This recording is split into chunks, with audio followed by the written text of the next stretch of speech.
Manibulise kunini ngemakhaya igama ngemihlebhelewa kwindaba ze-EBTV. Baphulaphuli nani babukele emakhaya ndithi manamkele ukanti ke nakuvimende nilungiselele wona ngokuhlwa kwanamhlanje.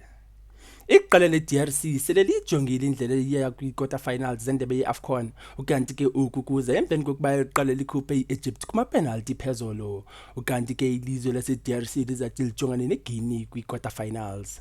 Ukanti ke mphulaphuli ukudlulela kwinqaku lethu lesibini iqala lihamba ngegama lokuba iMagesi elikhuphisana kwi-NFT likhuphe ingxelo yokuba ngaba lityikitye abadlali abahlanu abatsha ukanti ke aba badlali baquka uEdmond Chirabandare, uRulani Manzini kunye nesinye isithathu.